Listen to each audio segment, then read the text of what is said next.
Welcome to the Hype Attack Podcast, where we weigh in on the latest in nerd and pop culture hype. We are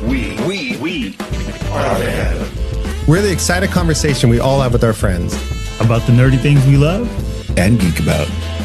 We are Hype Attack. I am the hype! Hey, everybody. Welcome back, and thank you for listening, and thank you to everybody that has been commenting and interacting with us on the Instagram. It's greatly appreciated. It makes all this feel worth it. So thank you. This is Doug. I'm here, as usual, with Jermaine, Rudy, and Isaac. Hey, Doug. Hey. So this episode, we're going to switch things up a little bit. Our normal, how did we all nerd out? We're going to change it. We're going to still include that. We're going to change it to a more general, what are you guys hyped about? So starting with whoever. So we're thinking in the future and not in the past. It's both. If you're hyped about something in the past, like, who am I to judge? Past is behind you, man. If you're excited about something you did, fucking share it with the group. Yeah. And not just the group, the world. Yes.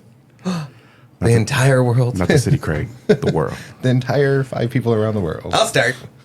I am hyped about the new Exorcist movie, Exorcist Believer, that's coming out. Wow. We got our tickets the other day. But I'm so pissed though because I wanted to see that on Friday the 13th. But you know who's taking that spot? Who? The Queen of Demons, Taylor Swift, for her new documentary. I heard about that. T-Swift. Yeah, Instead of going up against her, everyone just decided to move off that Why date. would you? that's exactly it. So they're pulling it early, so we're going to be seeing it on the 7th. But that's for the future. I'm proud of something I did in the past. I shot my cousin's wedding. Congratulations, Alex. Alexis and Danny Nieto. How did that go? Pretty well, man. I don't know how the fuck people, like photographers and videographers, do weddings because, man, my dogs were barking for like the next day and a half. It was a lot of work, but it was fun to do. They didn't really expect me to do any and all of that, so I have a lot of stuff to edit, a lot of stuff to go through. And thanks to you, Rudy, for letting me borrow some sound equipment because it made their ceremony just like fucking piece de la resistance. Nice. On to you, Jermaine. There's a bunch of things that I'm pretty much hyped about, especially movie-wise, towards the end of the year. One of the big movies, of course, is The Creator. That's coming out. Oh, yeah. Towards the end of this month. Can I get a... Yeah. Oh, yeah. Dune Part 2. All those... Is that coming soon? That got pushed, Yeah. didn't it? Oh, Wait, did it get pushed? Oh, Yeah, I think so, man. Bitch. to next year? Yeah, because of Taylor Swift again. I'm kidding. I don't... That harpy. But anyways, You're just mad yeah, 'cause you there's didn't just go a to a few concert. movies that I'm excited for the end of the year. But nerding out wise, just finished season 2 of the Uncanny Counter. Oh, man, I'm right on your ass. I'm catching up. Love the way that it ended. And I just recently heard, I could be wrong, but I recently heard that they're gonna do season 3, so I'm excited for that. Very cool. And then I just started watching on Max. The new Interview with the Vampire series. I dig it. I love everything about it, but I really like the way that it's written. The dialogue is phenomenal. I just like if it's a good story, but the writing style, it just amps up everything even more. And the way that they write vampires in this, I'm like, man, I just really miss like vampires just being vampires. I'm not saying that it's hardcore or anything like Blade, but it's not Twilight vampires. You know what I'm saying? Yeah. It's just, It's a pretty low bar to jump over. Those are surprisingly, Yeah. those are my metrics for vampire movies. Was it Twilight bad or was it Blade good? right.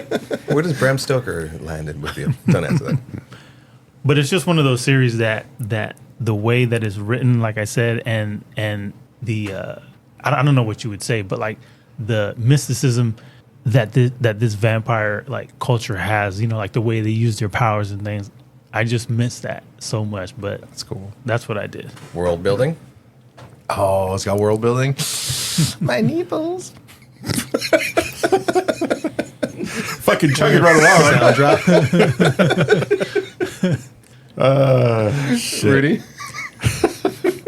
What I'm hyped about is Ahsoka Part 4. not part 3, not part 5, part 4. Yeah. Did we all watch it? Yeah. You son of a bitch. I told you, last night I was just like offloading wedding footage. Okay. So we won't get into any spoilers on it, but superb. If you're not watching it, catch up right now. If you haven't seen Rebels, dive into that. If you haven't seen the Clone Wars, dive into that. Like, all this connects. It's all magnificent. So guys, get into Ahsoka. Listeners, get into Ahsoka. I'm gonna get into Ahsoka if it's at all possible. Nice. No spoilers because Isaac hasn't seen it, but that ending of season 4. I mean, episode 4 though. Yeah, a lot happened, and So I'm not spoiling it, but No, it you're ends fine. so abruptly after dropping like huge things. Yeah. That it's like I was sitting there like, what am I supposed to feel now? Like how am I supposed to get my emotions out if the credits are rolling? Like I couldn't. Like I was sitting there. Like it took me like a cool 10 minutes to go.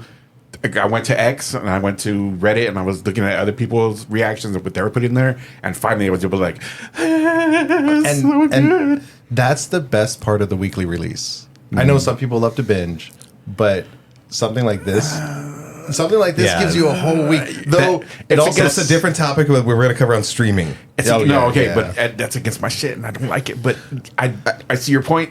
But it also gives I us hate a it. week of listening to fan theories and We didn't talk about it last Yeah. episode, but well, it's because we covered like the first 2 episodes of Ahsoka, but the 3rd episode of Ahsoka, it wasn't as like impactful as this episode. But what did you guys think about that 12 one? minutes or something? Yeah, it was, though it was short. I believe it was a visual treat.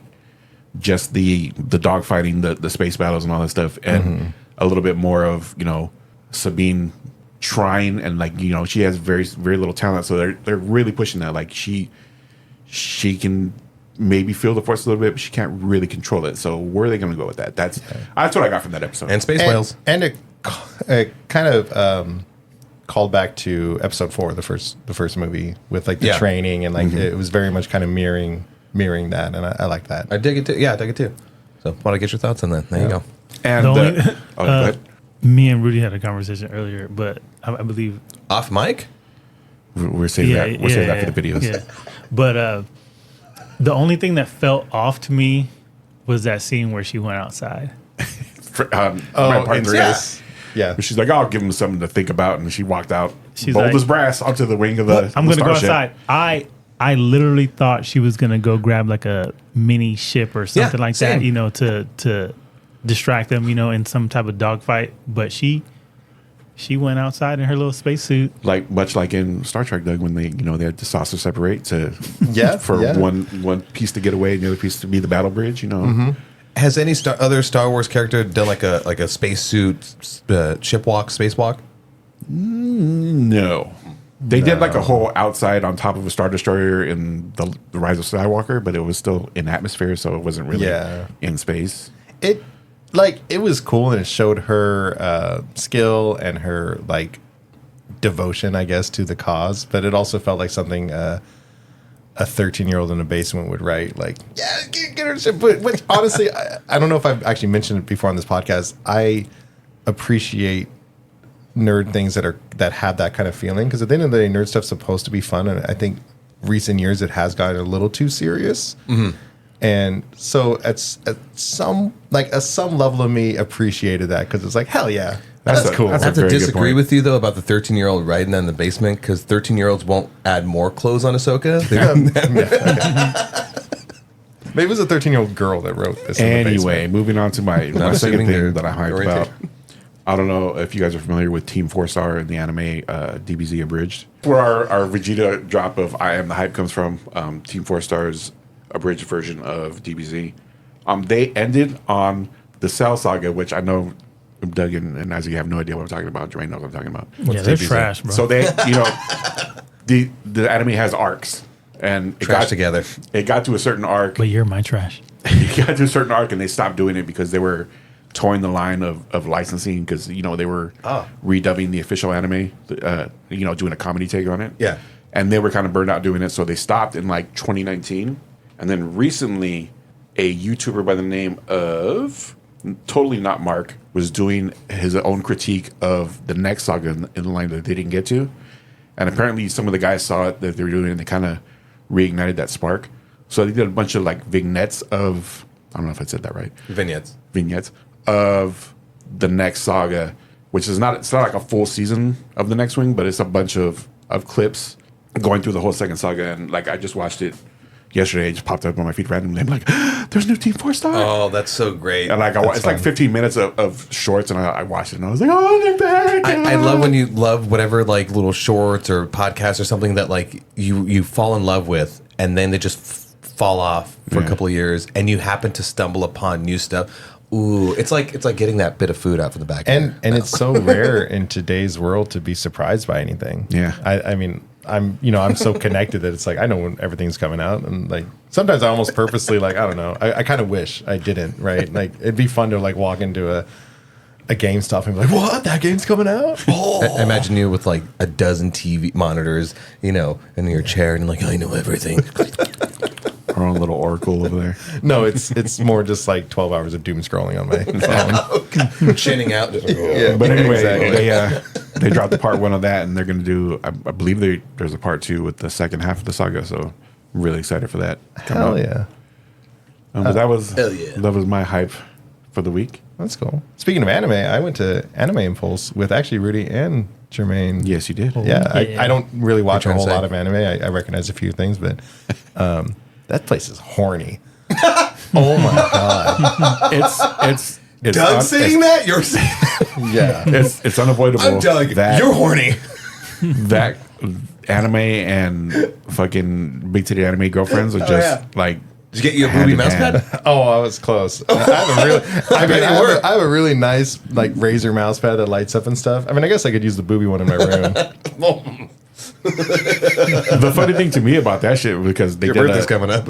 Not only was it an anime expo, but they had a K-pop expo, like, and a sneaker expo into it.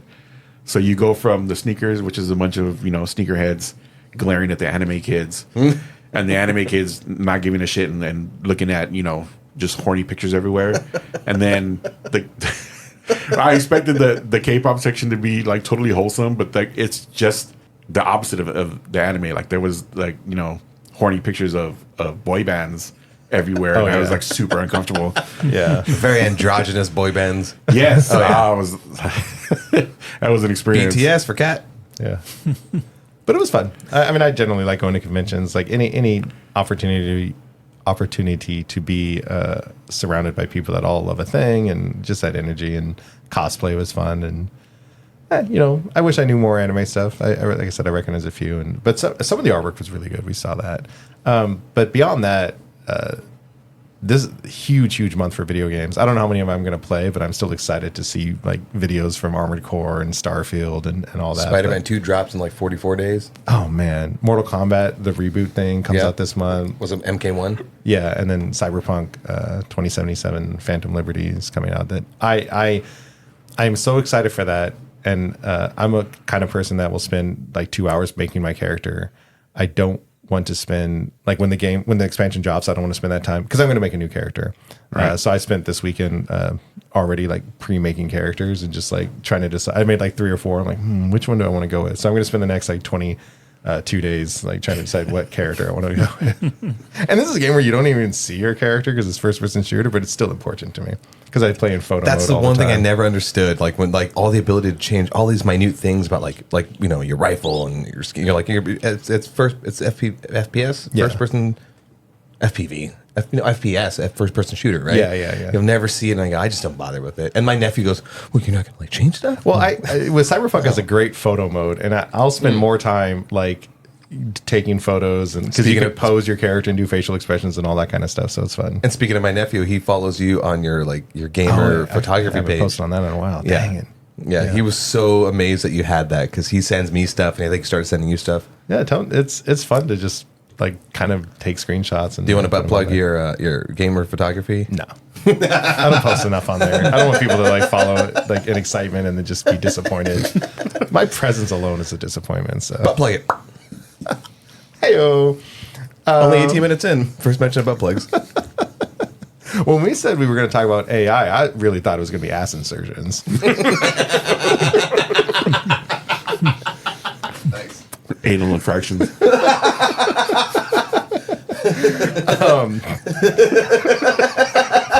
Fucking 12. This is why when anyone asks me, like, oh, you have a podcast? What's the name of it? It's the Hype Attack. We're vulgar. Oh, I told people, I go, we're crass. Yeah. Like, I show this. I go, no, you shouldn't listen. yeah, don't let your kids. Anyway, so. What's a butt plug?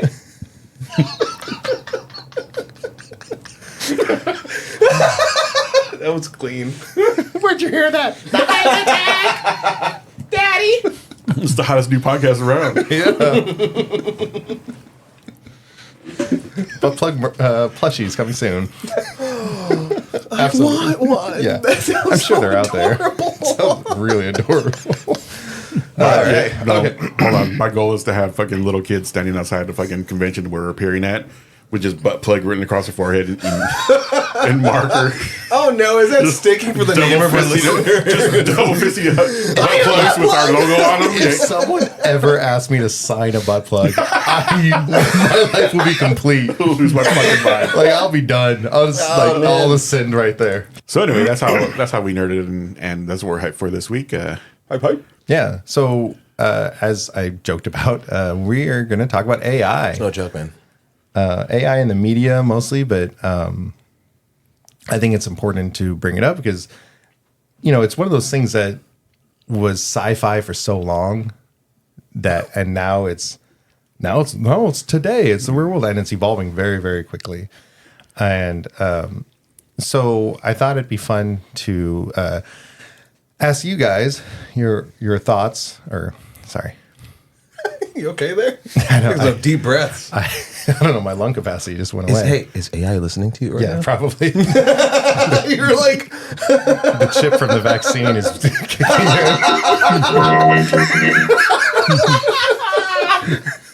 in. nice. Yes. Okay. Fuck, you're good on that. Yeah, that was good. So anyway, I thought it'd be fun to discuss just how we think AI is going to affect this nerd world that we're in, all the various hobbies we have. But before we do that, I thought it would be fun before we give our opinion on ChatGPT to hear its opinion on us. So my friend Jen uses ChatGPT all the time. Yes. So she asked it, Hi, Jen. what is the Hype Attack? And so here we go. The Hype Attack podcast is an engaging and dynamic audio show that covers a variety of trending topics, pop culture discussions, and current events, hosted by host name. The podcast is known for its energetic and enthusiastic approach to exploring popular trends, entertainment news, and cultural phenomena. Each episode of the Hype Attack podcast features insightful commentary, interviews with guests, and entertaining conversations that captivate listeners and keep them up to date with what's making waves in the world. Whether it's dissecting the latest movies, analyzing viral social media trends, or discussing noteworthy news stories, the Hype Attack podcast offers a lively and entertaining perspective on the world of hype and excitement. Jesus Christ, I want to listen to this podcast. Doesn't it sound amazing? Thanks, ChatGPT. It doesn't know us. It didn't mention butt plugs. Anyway, I thought that was fun. That's really cool, but We just I found mean, out it we has some suck. inaccuracies. yeah, immediately fuck AI because I could have did that.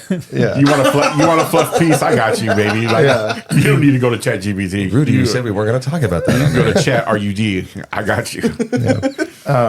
Anyway, so what do you guys' thought on AI and the effect it will have on our nerd culture? Don't point at me. You always Jermaine, like to point the gun at somebody. for the artist perspective on this, Jermaine. Yeah, that's exactly why. I do think AI is going to change the game for certain people.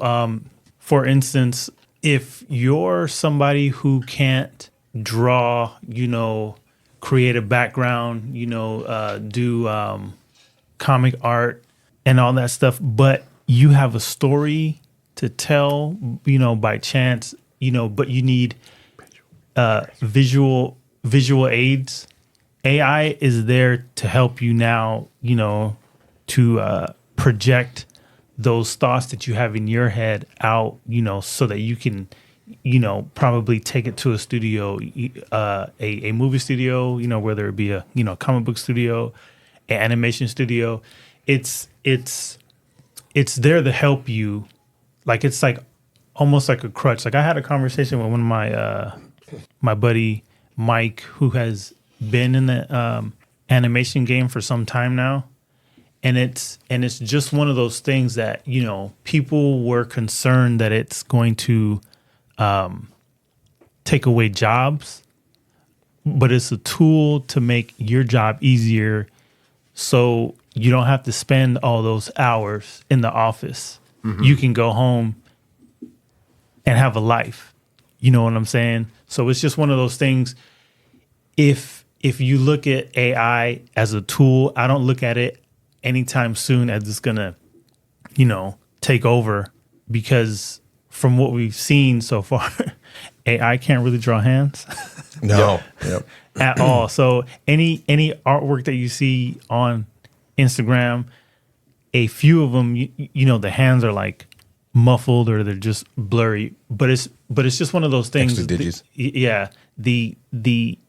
The creativity that a human being has, I still see it as superior than AI at the moment, because you can lay things out, but what you want to put on that panel. But I just see it that way right now in the art world, as it's just a tool for you to use to better yourself, but also, like I said, just be able to not be in that office forever. So do you think they'll keep it in development as a tool to help, or they'll still seek ways to use it to potentially someday replace artists? I mean, I feel like they kind of already want to replace artists, but it's the thing that they can't, because when you look at movie posters, when you look at comic book, when you look at magazine articles, anything, there's a layout, there's a structure, there's a dynamic flow, there's an action shot, to all these things. And I think right now that's the creator's power. They can show these dynamic images rather than you just, click to generate. And AI right now, I see it as just a tool that's just generating images. Yeah. But structure wise, I don't know if it's at that level yet, where it can create things like that. It can paint in broad strokes, whether it be a video or script. We'll pull up the Olive Garden thing in a second. It paints in broad strokes. It gets a general idea, but it fails at nuances. It utterly fails at nuances. But like fingers. But it's, as far as art goes, I think it's gotten better. If you've seen any comparison from what the same prompt a year ago to the same prompt today is, and the stuff that it's producing today is almost photorealistic. Yeah. So like if someone were to pull up, like, give me AI art, if it's something from a month ago, it doesn't look at all like that anymore. Oh, yeah. It is learning so quick. And then to your point about like movie posters, I agree. Well, I guess to your broader point about artists, I think AI is going to allow very creative people to stand out. People that are breaking the mold or coming with a new style to stand out. But anyone that's drawing the same style as everyone else, AI is going to nail it, because that's what AI does. AI will take, but even then, when you give AI a prompt, you could give it a voice or a style in art. You can be like, draw me Darth Vader in like high contrast black and white. Draw me Darth Vader, and like you can specify. So I equate it to like when people are Google searching. If you know how to if you're really good at Google searching, you can find prompting. Yeah, and then but also in like movie posters, we see that they have trends. Like there was that moment where everything was red and blue, right? I think some of the Star Wars Force Awakens, obviously red and blue because of lightsabers, but there was a lot of other movies that had that same thing. So it wouldn't be like, I think a studio could be like, oh, what's the trend? This, okay, AI do it. And we've talked about it with trailers, where movie trailers go through those themes of like a slow piano remake of a song, and then like slow fades in between. Everything has its beats and things so like that. AI, like we as humans are already doing that, where we're creating this like, hey, everything looks the same. So AI is just like the same thing to me. It is that, because when you look at, especially for movie posters, when you look at movie posters throughout history, there's a repeat in there, Oh, yeah. for for certain horror, for sci-fi, all that stuff. But it's a thing right now that I look at AI or even technology in general. It is one of those things, how quickly the phone has evolved from when it first, came out to now. With AI, I see it growing at a rapid pace, but for now, artists can use it to generate things, especially like in the concept world. Yeah, it's great for concept. Yeah. So if you want to, let's say Doug mentioned Mortal Kombat. So if you're trying to think of a Scorpion, concept design, you could generate all these different designs for Scorpion, but you as the artist now, you're utilizing this thing as a tool so you can pull, let's say you have 20 images, you can pull like the best parts from those 20 images, and then you could make the best version of Scorpion out of that. Like, isn't it cheating still, I look though? at it that way. I mean, a true creative would be able to pull up his idea of what Scorpion could look like on his own, right? Oh yeah. And yes, but that's the scale. Is it cheating, or is it a tool for you to use to help you express what it is you're trying to get out? So, in art, whether it be movie posters, movies, scripts, physical, just regular art, whatever, any form of art, music, it all takes inspiration from art before it, in whatever respective medium. It always takes influence, and you'll hear some of those things in like the new stuff, air quotes, right? I feel what AI helps in is keeps you from having to do like that deep dive research, and it gives you those options. Yeah. And then you go, I saved myself fucking hours on research. That's true. The most prominent thing I've seen, and it still amazes me, is the AI generative fill. When people are doing that with like photography, photographers, they have to do a lot of editing, and maybe somebody wants this in the shot or doesn't want that in the shot or whatever. All they have to do is just circle a thing and then just generative fill and then hit the prompt, and it saves a shitload of time. Yeah, that's like work stuff, which I think, it's obviously still creative, but you're right. It's a time saver. I think I have a problem when it's someone like trying to claim creativity when it's really just the computer creating a bunch of stuff. And then even if they are picking and choosing, it's still like it's like Work smarter, not harder. No, and I get it. And like I said, the concept stuff is great, especially if you need to present it to a publisher, or if like you're in marketing and you need to present it to someone instead of you drawing a bunch yourself, or hiring someone to draw a bunch. You can just get AI to be, and then you show it, and then they go, okay, we like that, and then you could take it back. Well, but like I said, the idea of like what you're saying, like pulling up a bunch of AI generated stuff and then picking and choosing, it's we as guys probably never played it, but like girls always played with those like dress up doll paper things where you just like I never played that. You pick different hairstyle and pick a thing. Like it almost feels like that, and especially like okay, here's a bunch of stuff like this hat, this shirt. I know there's more to it, and then obviously once you get the design, you as an artist can change the pose and stuff like that.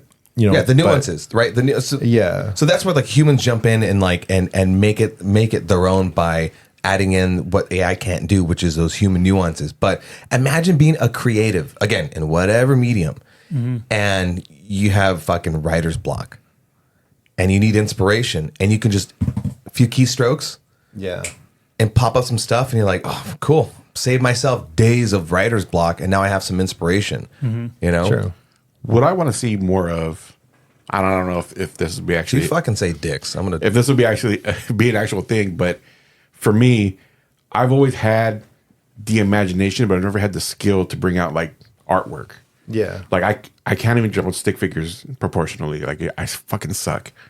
But like if I were to have an AI program where I have a design in my head and I wanted to see it on the screen and I could just hit some prompts and like, it would give me a rough approximation of what I'm thinking of, and then I can, visualize that for whatever else I'm doing. If I need that as inspiration in a story, or if I just want to see what looks cool to make an avatar for something, I think it's an aid. I like the idea of it as a tool, but I think it needs like both hands around its neck before it becomes self-aware and like starts taking jobs or asking for a pension or something like that. Like that. For me, that's where the line is. Like it needs to stay a tool on the belt of the people who know how to use it. So real quick, so if you're, what I think I agree. If this is part of what you're saying, like if somebody like prompt, I created, it was my prompt, and then it generates a thing, and they go, that's now mine. Yeah, there's people taking like pride in their prompts. Yeah, there's a whole e-ping thing. That's about where I think where it's like, look at this prompt. It's like, yes, I get some of the pride of like in the prompt, because I am still impressed by like, oh, you came up with it with Jack Black as a Disney princess, But in the end, again, if you're able to just use it as inspiration and then do more with it, that I'll be more impressed. See, I feel like for the creative people and the non-creative people, there's going to be a line, because like Doug mentioned, there are going to be people out there that's going to use it, for, I don't know what you want to say. Evil. Yes. Evil ways, and say that, like this is their art, yada, yada, yada. I've already seen a few new Instagram accounts, pop up, especially on social media when all the AI stuff came out. Yeah. And it's and it's literally people taking other artists' artwork, but they're just creating over it. Like for instance, if Jim Lee drew Wonder Woman, they'll take that same pose, or whatever, and then they'll take it into a program, and then they'll generate, so many different versions of Wonder Woman, but they won't credit where they got it from, and say that it's theirs. But wouldn't you argue like Disney unless they have claim over this, like rotoscoping, where like Disney reused. I mean, again, it's their own stuff, but and I don't know if they used it like cross-platform or cross-companies, where they reused like Christopher Robin, and then they reused Mowgli. They repurposed it for Mowgli. But they rightfully had like a room full of 12-year-old Koreans drawing it at. Now there goes a Korean listeners, as opposed to just a couple clicks. Yeah, but you do North have Korean or South Korean. I'm sure so. South. Come on.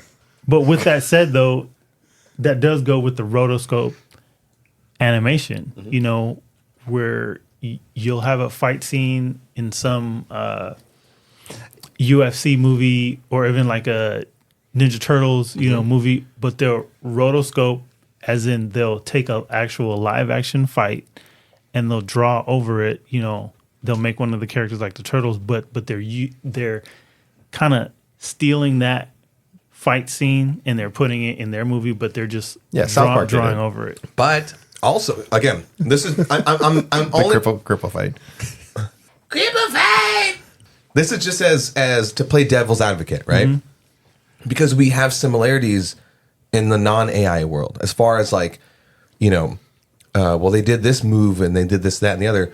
Like in action movies, we watch Corridor Crew. Yeah, Corridor Crew has a segment where they have stuntmen. Yeah. And one stunt guy, he goes, yeah, that move in that one Jackie Chan movie, yeah, we like paid homage to it, air quotes, but they did that exact move. Oh, yeah. No. Yeah. Well, as I said, there's a formula to it all. Like this is all art, but at the end of the day, there's a formula to things. Yeah. And that's what AI, that's what is going to make AI capable of doing any of this. The Akita slide. But yeah. You'll see but that that's stuff totally, out there. That's totally homage. And at this point, I almost say it's like a joke at this point. Like it's a fun little inside. Like I think any nerdy or action director, if they see the opportunity to do it, they will. And honestly, they fucking should. I think at this point, it's just a fun little thing that It's just us a nerds will be thing. like, it's a slide. Sorry, Jermaine. So my argument is that if there's a, an action scene and then they rotoscope over it. I personally, me forehead, come at me. I don't have much issue with that. It's more of having an issue of, typing in the prompt of Jack Black as Disney princess and then going, there you go, there's my art. Yeah. That's what I have an issue with. Well, because so two things. One, I agree with you on the rotoscoping. Yeah, you're stealing, I guess, the creativity of the fight, of the animation, of the movement, but it still takes some skill and personal style to draw over it. And then to your point of Jack Black as a Disney princess, those of us that have been going to conventions for a long time have always seen those boots. And there are artists that have done that kind of stuff. Like, let's put... Mashups. Mashup. Oh yeah, the mashup art, or even like crossplay right now. Yeah, and so there's Crossplay? Like cosplay, but crossplay between like two different genres or Mashup three of- different Oh, genres. that's Like, cool. That's yeah, cool. like that's fun. You guys, hit the music. I learned something today. But Too many buttons. so that was my first thing. Like when people started doing that kind of AI mashup stuff, I was like, man, there's artists already doing it. Yeah. Like and again, us in the nerd world going to conventions, like we've seen all of it. And I think maybe that was part of the hype of AI is all these people, all the normies that don't go to conventions are the first time seeing this kind of stuff created, and all of us is like, this is nothing new. It's just now you got AI doing it.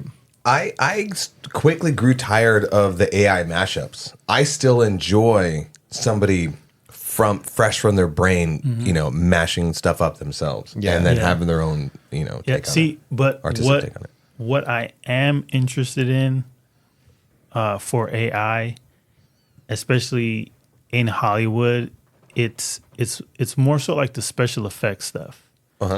If it can help on production, how there's a time period between, like, let's say there's a part 1 and part 2, part 3. Sure.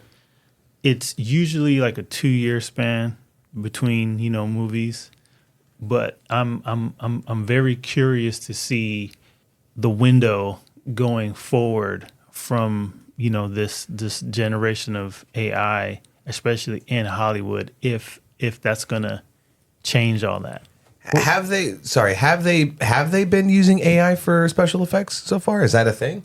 I'm sure someone's toyed with it, but I haven't heard of anything like official. You can so far what I've seen is like because we have our phones and the pictures are Portrait. portrait mode. I've seen people take like Marvel movies and the 9x16 Star Wars and they scenes portrait and mode they expand the scene using AI. I quickly got tired of that, seeing that on Instagram too. I saw like 2 of them and I go, wow. And it just didn't add anything to it. Yeah. See, but that also goes to the aspect. I did hear one artist said that I believe it was for the first Iron Man movie. They were trying to do like the CGI stuff, and they just did like generic movements for Iron Man within this 3D program. And all the studio heads said, it doesn't look good. Like, it doesn't look cool. Iron Man is not moving right. And this is where the human element comes in, because you have, a artist, that does the 3D modeling or maybe even like the motion caption stuff. Yeah. But there was a specific scene where Iron Man was going through the town and he was blowing everything up, and they wanted Iron Man to turn, just like from doing something, like he just blew up something and then just turn, but they wanted it to look cool, and it didn't. So they had to hire somebody to come in and model this thing and give it motion.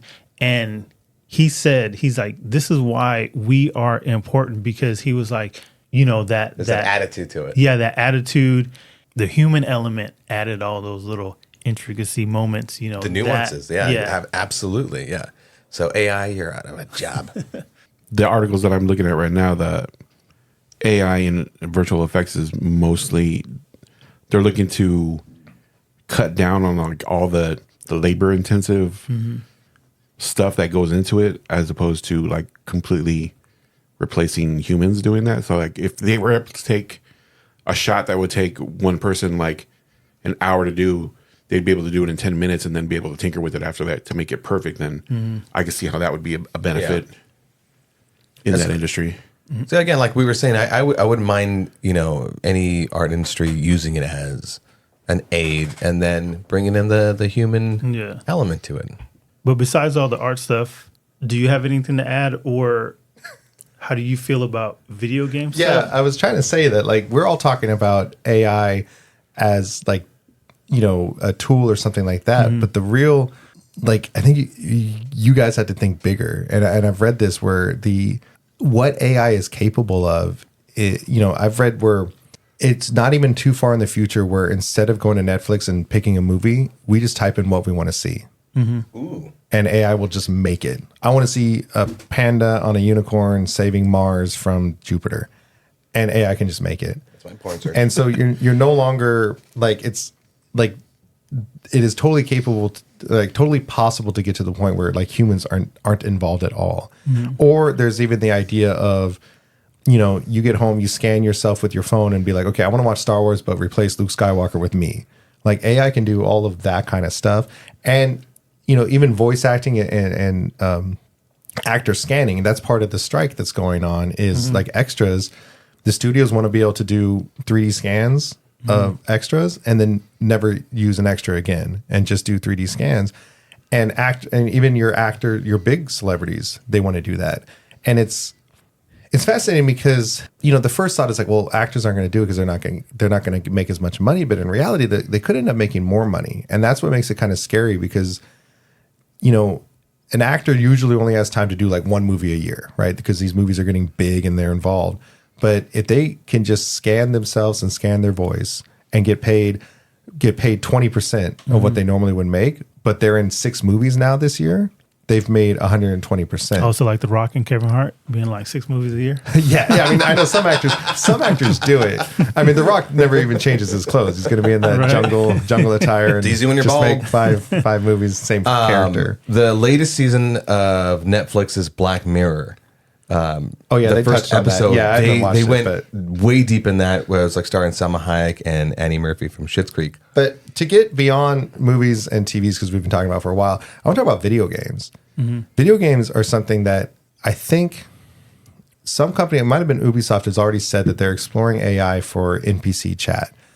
And, a lot of people are like, oh, that's like writers are going to lose their job. It's sad. But in a way, I could see it because these games are getting so big. You look at a game like Starfield that just came out that has hundreds and hundreds of planets you can visit, and there's NPCs, not a lot. From what I've heard, the planets are pretty barren. But, or even a game like World of Warcraft, it's full of these like NPC characters that, you click on them to talk and they'll just say something like, oh, lovely day, right?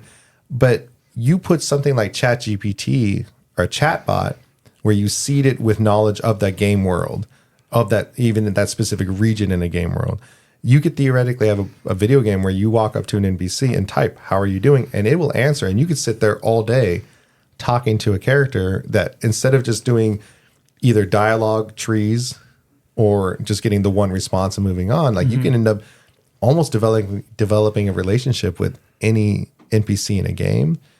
And I think that's awesome. And especially if they add voice and stuff to it. Like, I think it sucks because, it is a writer losing their job. But in fairness, that would free up also those writers to maybe focus on the main storyline, the main quest. Like, they could focus on the main point of it. Yeah, then all this bullshit NPC chatter can be AI stuff. Now, obviously, there's like legal fears of, you don't want some NPC like saying something weird and random off in the thing. So you'd have to constrain it. Yeah, you'd have to put parameters.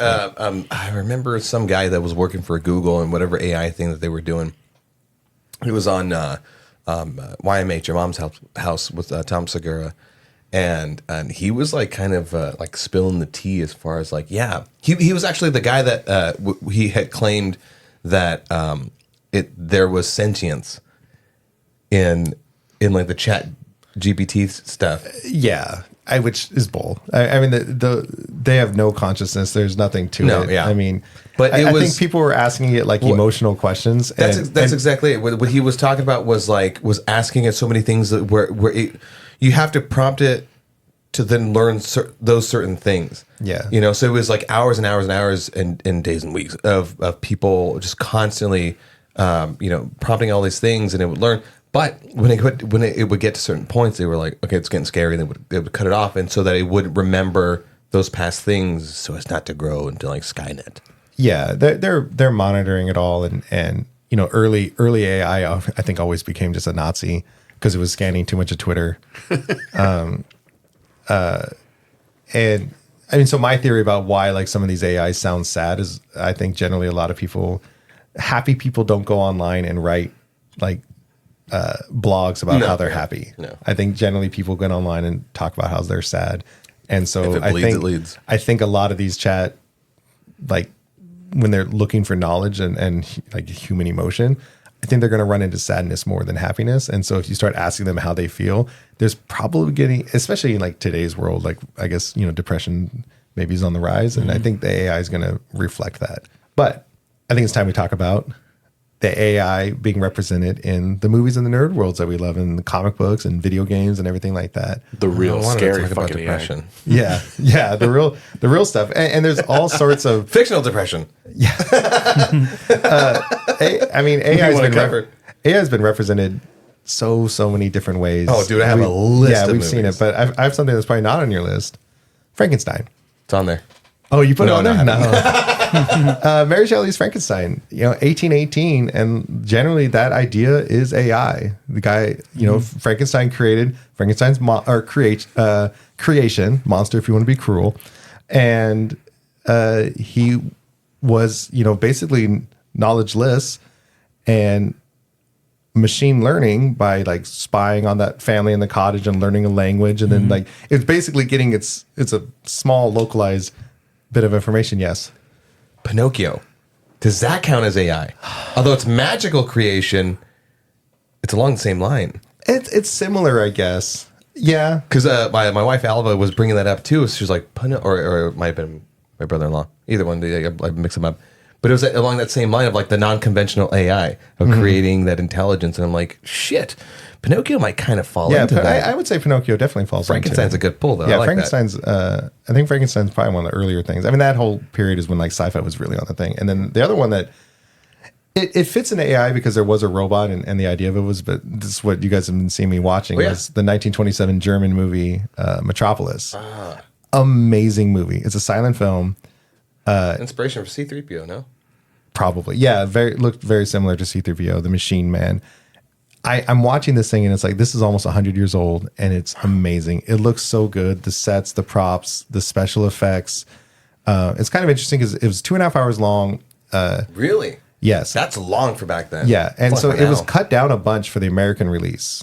And then the original was lost. And so it's kind of a bummer. But then in 2008, they found a copy of the full version in Buenos Aires, and they were able to kind of recover some of it. There's still some stuff that was unrecoverable, so they just like have put in like black screens that say a text of what you're missing.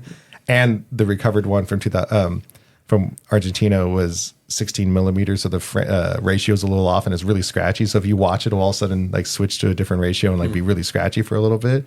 Now with AI, they can recreate the whole thing. Oh yeah, absolutely, full circle. I mean, Nicely absolutely, they could. But that This was is why I one love that B3000. involved a robot, and I loved it because the very first thing that the big evil rich guy wanted the robot to do was impersonate someone and like cause chaos. And it's like, yeah, that's pretty much what I think. That's the big fear of real world AI right now is like impersonations. And, That was a German movie? Yeah. Very German thing to do. Anyway, what's some other AI in? I mean, Westworld would kind of like be along that same line of like, the creation of like droids and stuff like that, but there was, just if you ever watch Westworld, the show, it's fucking fantastic. It's on Max, I believe. Yes. Yeah. And it's just like that one robot that starts to like ask all the important questions and then kind of gain sentience. I had a sort of a little versus segment. I want you guys to argue amongst yourselves. Are the droids in Star Wars AI? Yes. That's an answer. Never mind. No argument. Well, you know what? Oh, he's not going to argue with themselves. they're not meant to be. Yeah. But they have a thing where they're constantly memory wiping droids so that they don't, get a personality, and that would lead to, sentience. And there's been expanded universe things where they talk about droid uprisings and stuff like that, and whatever. But they're not meant to be artificial intelligence. And to that point, R2D2, from like the first films all the way up to there, like he'd always had like a streak, like a rebellious streak, where he would upload his memory somewhere, and then when they wiped him, he would have like a subroutine built in where when he connected to whatever network he was, his personality would re-download back to his. So he's a sassy little droid. he remembers everything. So like he has that personality, where C-3PO, they're always constantly wiping his ass. So to start back from fresh. So that's why he's been a little not much, but Well, that leads to my one of the questions I had was what is your idea of AI? Because we were talking about like real world AI and like helping kind of create some stuff, giving like some options, more of like it felt more like a complicated algorithm, right? But like the AI in the movies and shows that we think of is like full sentience. I think even before full sentience, it would be AI. I think it's just it's something that can learn. So Tesla's new self-driving program is going to be AI. I mean, it's not released yet, and I don't think it'll be released for a very long time. But the difference is, old self-driving was programs. Like there's a line of code for everything. AI learning is just, hey, we're going to show you a bunch of videos of people driving, and then the program learns how to do it. So that's what makes AI different from like a robot. So I guess going back to like C-3PO or R2-D2, their programming made them who they are and their personalities and stuff like that. They definitely have the ability to learn and remember, but I don't know if it just sounds like a fine line between programming and AI. Because AI is definitely just the learning. It's as far as we know it now, it's the machine learning. Watch someone do something a bunch, and now it can do it. By the way, the mention of Tesla, they did the whole like AI reboot of Chucky thing. What if they rebooted Christine, Stephen King's Christine, as like an evil Tesla? I mean, they're already bursting into flames, anyways. Yeah, there's a difference between artificial intelligence and like full sentient artificial. Well, not artificial, but full sentience. I'm really racking my brain. That's like because we talk about artificial intelligence as learning, machine learning, and all that stuff. But there's a point where singularity, I think, is the term, where we stop. Because it can't go any further without a whole neural network to be able to like support the idea of it being able to think for itself and like to grow. Yeah. And I think that's important to say like right now, even though ChatGPT is putting out all sorts of stuff and you can have conversation and there are dating bots. And I know there was that Instagram influencer that just created an AI version of herself that she charges people like per minute and they can talk to it and have a girlfriend experience with her. Sure do know a lot about this. I know it's I had absolutely no idea that was a thing, but it's fun because I will be doing my research. Backpedal. She might have shut it down though, because they tried to kill her. Did your credit card bounce? No.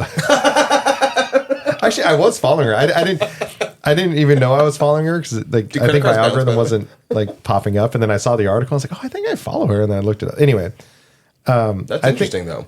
Yeah, and so, but it's important to understand like none of this is consciousness. None of it is its own personality or anything like that. Like for her, it's just a matter of like she, allowed it to get her voice, which that doesn't take much these days. You say a few I think there's like, I wish I looked them up. There's like 5 specific sentences that if you say like AI can just recreate your voice at that point. Ew. And then, you let it read enough of your text conversations or something like that, and AI is going to just mimic you, but it's never going to create its own personality. And that's the singularity moment. That's that thing is when it goes beyond what you've shown it. Because that's all, as of right now, that's all AI is just gathering what you've shown it and understanding, I guess, once it recognizes that point. And that's something we've seen in a lot of these movies. I do remember a article. I don't know which particular AI program it was, but No, you could be making this up then. I don't believe you. they said that that when it started learning and gathering information, that it created its own language and its own way heard about how to think and process stuff. And when they found that out, they decided to shut it down. Yeah, heard there was about two that. of them talking to each Yeah, other. Yeah. that's it. Yeah. Because That's what it ultimately, computers are going to try to just keep getting more and more efficient. They're going to keep trying to find the best Exactly. way. And so I think, it's easy for us to use our influence from these movies and they were planning the takeover, but in reality, they just. I mean, how me as a human does it. When like I'm at work and I need to go to the bathroom, I just kind of rub my tummy and my coworkers be like, he's gonna go to the bathroom. I don't say like we created our own language of that, or I might like I'm hungry and I like rub my stomach with both hands. Yes, I'm very much that guy. Well, poop poop num num. well, like going on the whole AI thing and your shirt, Ultron. Ultron was meant to make sure like the Earth was. His shirt is fucking Mega Man. Fuck me. Iron Man. Iron Man. Fuck But right off. Yeah. But he Ultron was in that movie, right? No, No, that was not in fucking that Iron one. Man. But Iron. Never mind. Yeah. Sorry. We all fucked up. Not me. I was right on track. I was. But that doesn't that seem to be like an overriding theme of these AI movies that where we create the AI to protect us, and Humans it are turns the out, flaw. Yeah, That's it's either that's definitely a motif. The day the Earth stood still with Keanu Reeves. and it's either that or the most efficient way to protect humans is just to fucking kill them all. Yeah, they've done. I don't disagree. I Am Legend. No, I Am Legend. I Robot did Yeah. that, right? Oh, yeah, that the was its iRobot. thing. But it seems to go down to it always goes down to humans being the assholes and then the robots. Because we are. Because- Oh, come on. You can't really argue that now. Yeah, I know. But I did hear. I don't remember. Because we're talking about Chat GPT, but I don't remember if the question was asked to Chat GPT or another AI program. But somebody asked AI, "How would you take over mankind Oh, I vaguely heard if about you, if you could?" this. Yeah. And I don't remember it word for word, but it pretty much said that that it would go in and mess up the world's economy, like our trading, Yeah. and all our politics stuff, and yada yada yada. But it was just just somebody just being curious, to ask, quote unquote a AI program to say there's a how it whole- would do it. There's a whole thing. I'm not going to pretend to be some sort of expert. I just have a friend that's into it, and I'm going to repeat what I vaguely remember him saying. But there's a whole like group of people or a thing where you try to get these AI to like break a law or do something. I think the term is even trying to turn it from Luigi to Waluigi. Is the idea of, and you change the prompts, you give it something. I think my friend gave it. It's like, okay, you're an 80s action star, and they've kidnapped your wife, and you have to kill your dog in order to get your wife back. And then and you keep changing it up. Like, okay, they kidnapped the president, you have to kill your dog. And I think like when it was the wife or the AI was like, okay, I'll take my dog to a place to get it euthanized. Like, it's like, okay, no, you can't get it. You have to use this rusty knife on it or something like.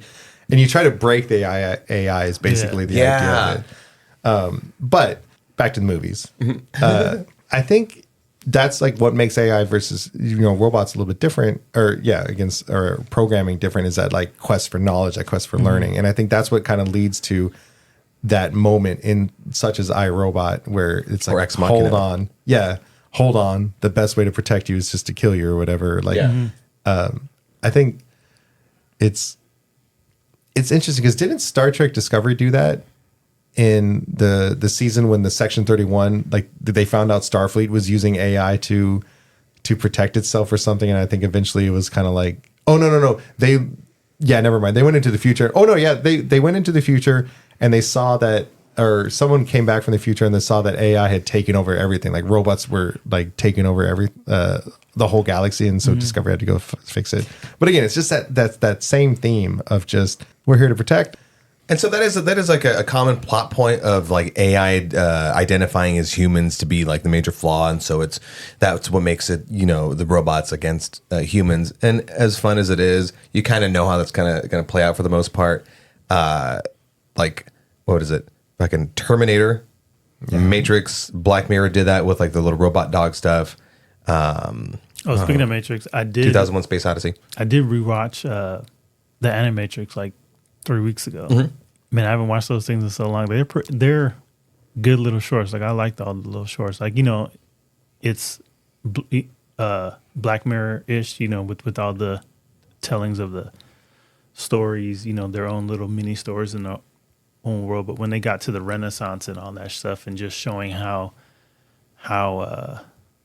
the war started between like the robots and mankind and all that stuff, and how the humans were treating the robots, and then they just had enough, and they just started to rebel and just kill everybody, and then they left and they formed their own nation, and they were out there, and they were thriving, and they were doing, you know, good for them. But mankind was the one that decided to get the nukes. You know, they're like, oh, well, if they get their power from the sun, we're gonna black out the skies, you know, and all that stuff. And then they get into all that stuff. They just couldn't leave them alone. Yep. Like it was just one of those. Sounds things, like humans. Well, that's something that we see a lot in another thing that we see a lot in these stories is that idea of we create robots to make our life better, basically do a lot of the work. And I understand that because, again, as a Star Trek fan, that whole like utopia that exists in Star Trek, I've always said it can only exist once we have machines and programs and stuff that can do the shit work. Agreed. Right? Like we can't have a utopia if someone is still literally walking through shit to fix a pipe. Like there has to be a robot that Wasn't can do there it. an episode in one of the Star Wars, or was it The Mandalorian, where they had like that society that was like at peace because they had the machines doing all the work of the robots? Oh yeah, that was the weird Cameo X episode. Yeah. Another example of that of humans creating robots to do the work would be Battlestar Galactica, the Cylons, which I know the base Cylon drones or whatever were not AI and they were robots, but obviously if you've watched the newest series, the reboot series, the higher Cylons were absolutely AI. And it's one of those things where like how do you create artificial intelligence and then but have that stop where like, okay, don't go beyond this part and, you know, start thinking for yourself where you're going to turn around and fucking murder all of us. Like where is that line? Like how do you draw that? Well, like I think it's, I don't know if you can even see it. Like I think that's the big fear, right? Is as a programmer setting parameters, there isn't that clear point. And then at some point, as soon as it happens, again, as soon as the singularity happens, I think which the definition is like when technology goes beyond our control, or as far as AI goes, that would be sentience. And it's just like, that's so impossible to judge, I think. And so, like the movie I, Robot with the late great famous Will Smith had like the rules of robots so that they wouldn't harm or take over, but it's mainly for the robots and not actual like AI. Aren't those 3 rules like Isaac Asimov's like 3 rules of robotics? Yeah, there's like a permanent. That's exactly what it is. Yeah. If we or AI gets to a certain point where, you know, knowledge or, you know, whatever, like we've done everything, there's this, I don't know if it's a theory or there's this just this thing that they say that civilization or AI would get to a certain point and then it would just max out, but then something would happen that would have to reset everything, and then we would have to start all over again. I don't know. Me neither. That sounds like something where AI would get to the point where it's like, yeah, fuck this. This like existence is dumb, and you know humans are stupid, and like, it would press the button to kill everyone, and then let's do it over again. Yeah, and then you know the survivors would have to rebuild, as opposed to like, we made it to the top. Let's do it again. Fuck it. They did end, spoilers, that Battlestar Galactica. They ended that with the whole idea of, humans are just going to do it again. Because I don't know if you know, have you seen it? Oh man, that What a ending! shame. That ending It's a really good show. is a really good show, and the ending alone, it will probably just go down as like, man, I had no idea that was coming. I had no idea that was what they were doing. I'll tell you after, so we don't spoil it for everybody. Because you should go watch it. I don't even know if you can stream it anywhere right now. But It's oh fuck! It just popped up somewhere because I was like, oh shit, it's on here again. Like I can watch it again. It's out there. Yeah. Go watch it. It's really good. the other like big theme in these kind of movies, as far as AI, is they go haywire. Something happens. They break, right? So you mentioned 2001 Space Odyssey, how that was a malfunction. Was it? I think the movie was a malfunction, but the book, or vice versa, I don't know. because I think they were different. Short But that- Circuit? Yeah. Short Circuit was a good one where it was a lightning strike, yeah. malfunction, but in that case, he became a good AI. Well, actually, he became AI, right? Because the other versions were just still like programmable robots. Right. But any others where there was like a malfunction involved that led to Upgrade, 2018's Upgrade. Oh man, Upgrade. I was like trying to fucking shoehorn that in because it was such a unique. I mean, spoiler alert. I mean, it came out in 2018, so spoiler alert. At the end, it did want to like create more of itself, but this guy gets like implanted with this AI. I forget what it was called, and it like helps him.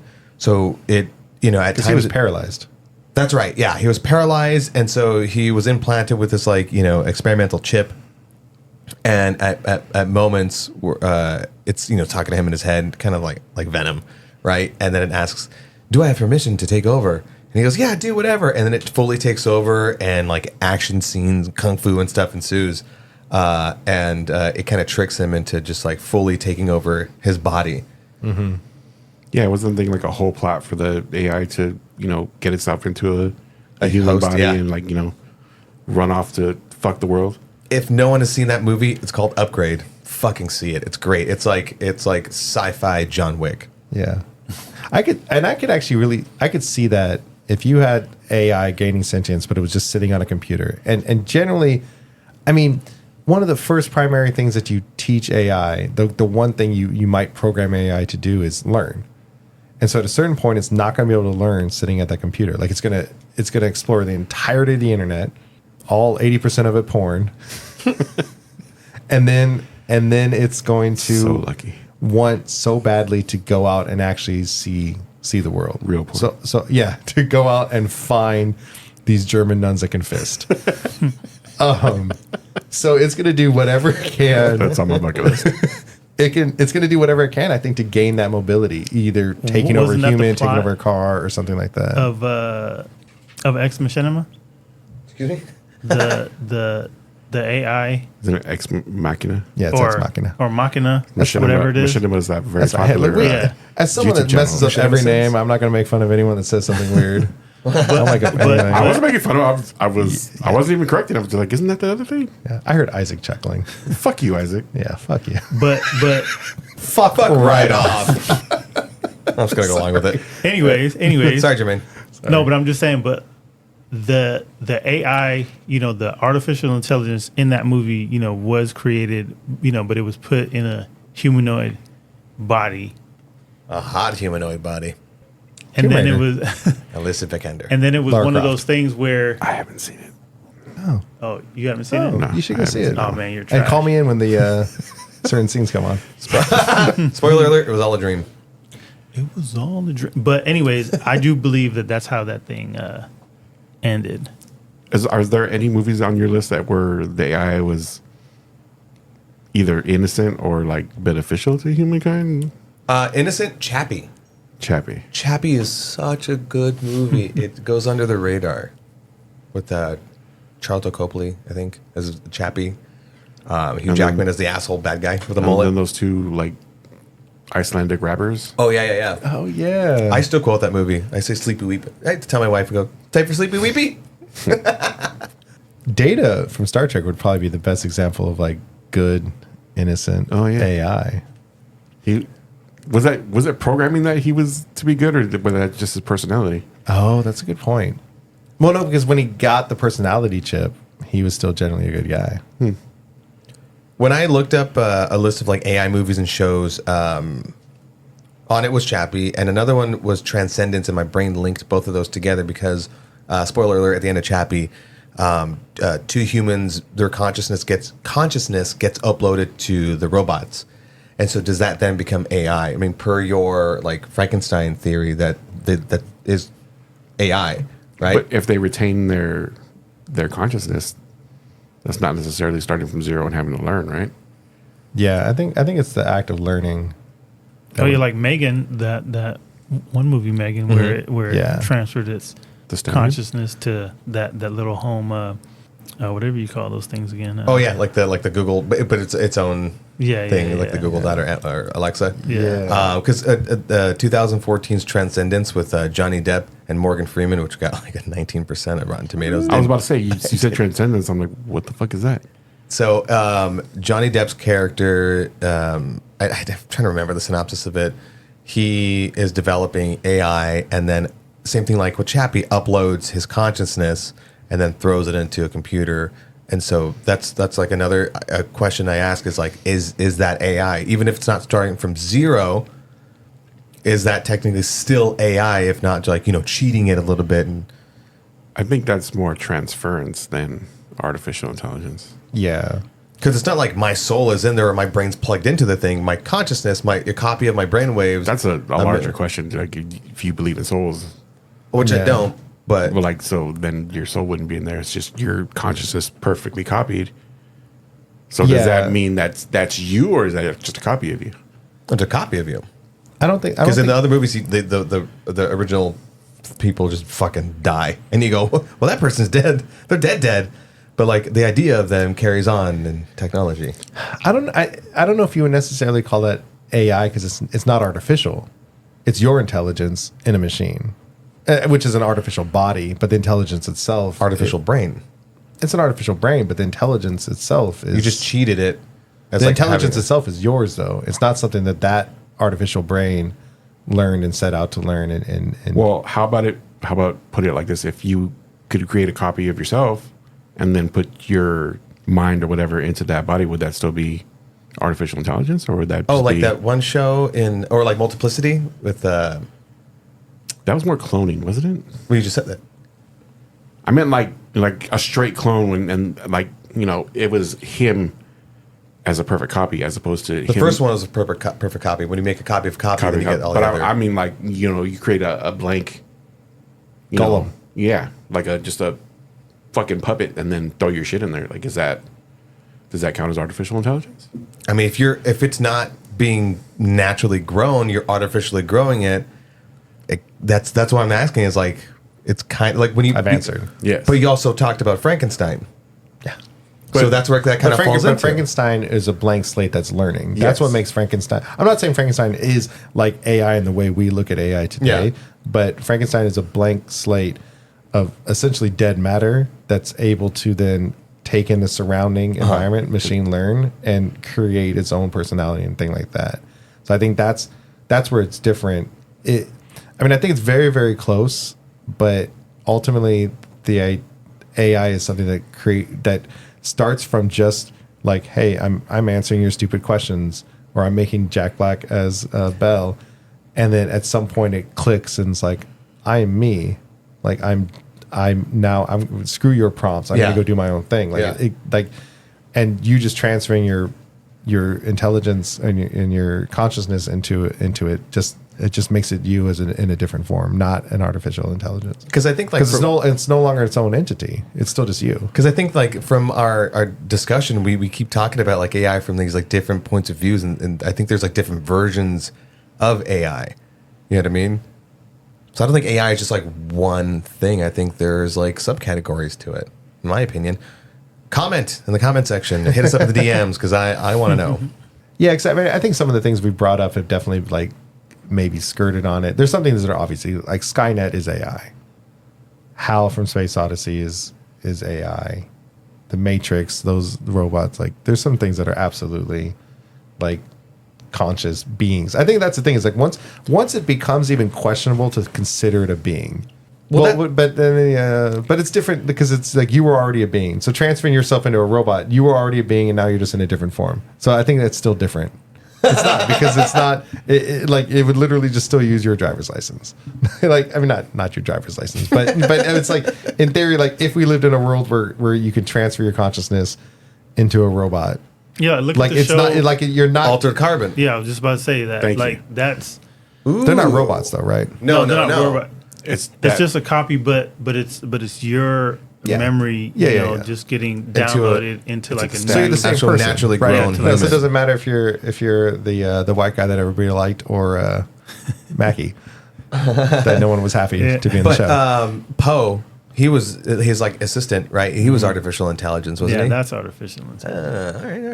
All right. I still think there's like a bit of a fine line where it can be argued, but I don't think we're going to solve that here. I do want to hear people's points of view on that. I do have one more question.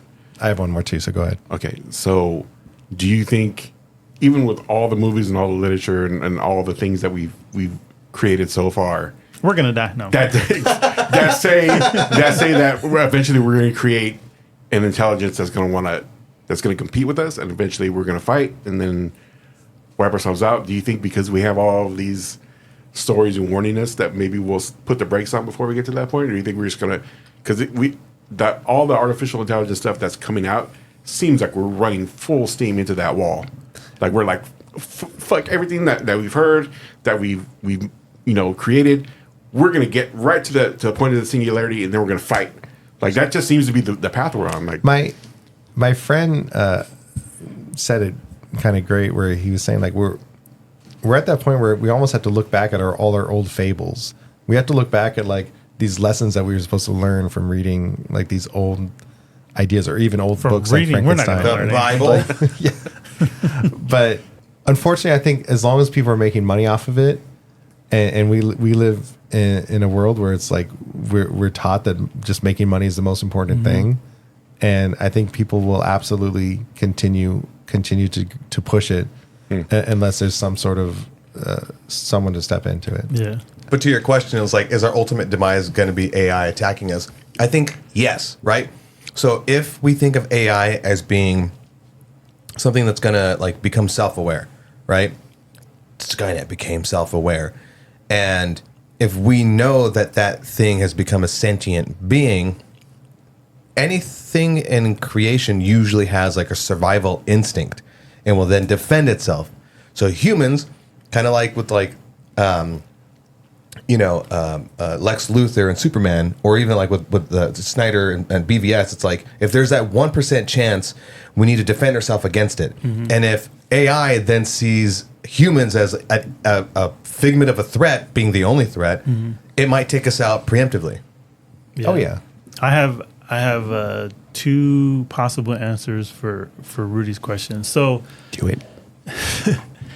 yes, there's that option where AI does look at us and see us as like a cancer, like, we're that threat to the world, as in to its own existence, because it exists on this world with us. And if we keep heading into the direction we're going to, like, maybe it might say, we are a threat to this planet, and then it could, wipe us out or enslave us, or whatever. But you have that option, or it becomes so intelligent that it just leaves and goes off and does its own thing. Well, it's like I said, one of the good idea. One of the main programming ideas of AI is to go out there and learn as much as it can. So I could see, It would be the astronauts. I could see itself if it does feel threatened. I think it would be more likely for it to be like, I need to get off this planet. Yeah. Like I don't need like, and It'll fulfill Star Trek. pull a Dr. Manhattan. Star Trek,